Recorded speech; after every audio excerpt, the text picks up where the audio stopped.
Your recent interview with Dr. Jordan Peterson has now been seen by over 10 million people.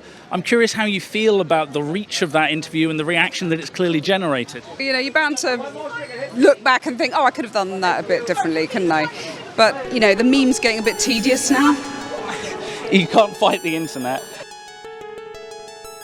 Jordan Peterson, you've said that men need to, quote, grow the hell up. Tell me why. Well, because there's nothing uglier than an old infant. People who don't grow up don't find the sort of meaning in their life that sustains them through difficult times, and they're certain to encounter difficult times. And they're left bitter and resentful and without purpose and adrift and hostile and resentful and vengeful and arrogant and deceitful and of no use to themselves and of no use to anyone else and no partner for a woman. I mean, that sounds pretty bad. You're saying It's there's a bad. crisis of masculinity? I mean, what do you do about it?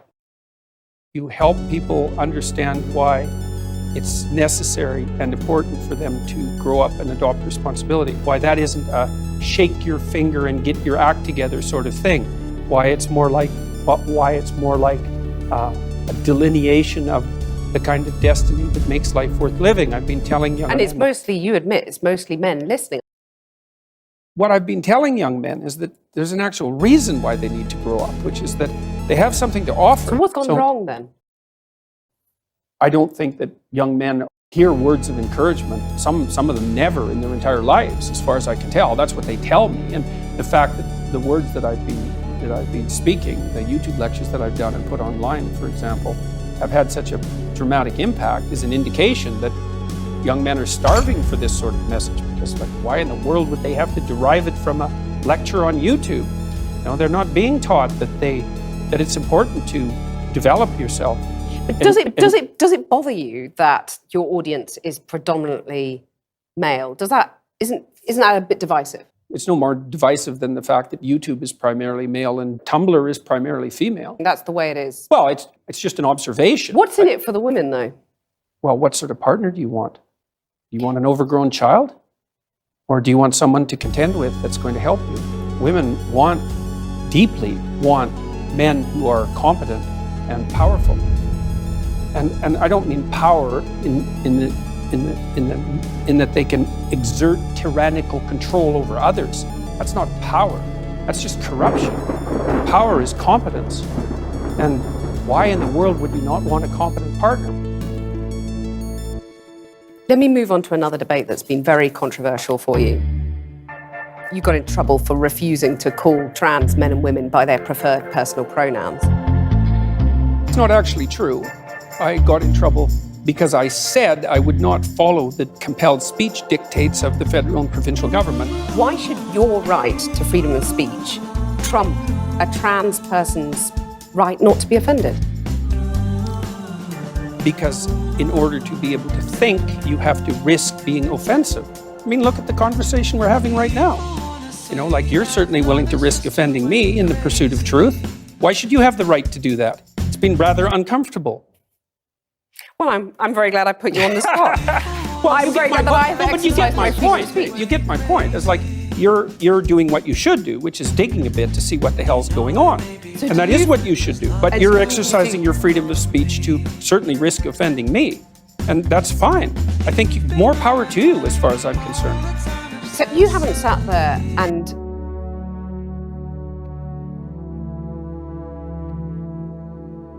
I'm just trying to work that out. I mean,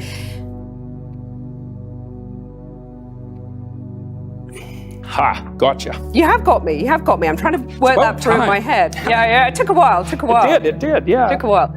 You have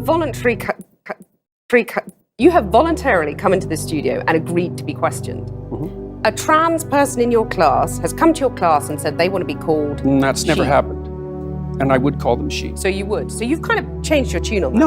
No, I said that right from the beginning. What I said at the beginning was that I was not going to cede the linguistic territory to radical leftists, regardless of whether or not it was put in law.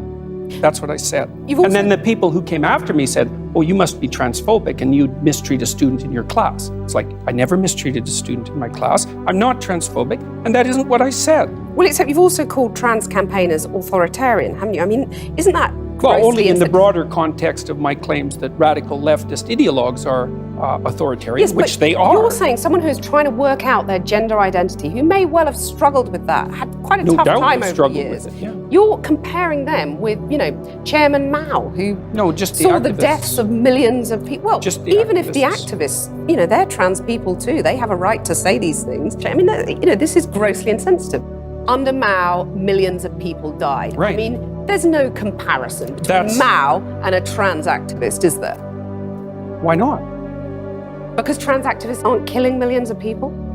The philosophy that's guiding their utterances is the same philosophy.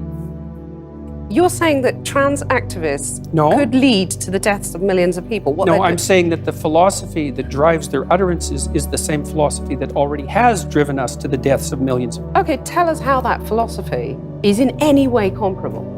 Sure, that's no problem. The first thing is that the philosophy presumes that group identity is paramount. That's the fundamental philosophy that drove the Soviet Union and Maoist China. And it's the fundamental philosophy of the left-wing activists. It's identity politics. It doesn't matter who you are as an individual, it matters who you are in terms of your group identity. You're just That's saying these murderous- things, though, to provoke, aren't you? I mean, Not you a are bit. a provocateur. I never said You're like anything. the alt-right that you hate to be compared to. You want to stir things up. I'm only a provocateur insofar as when I say what I believe to be true, it's provocative. I don't provoke. I'm not interested in provoking.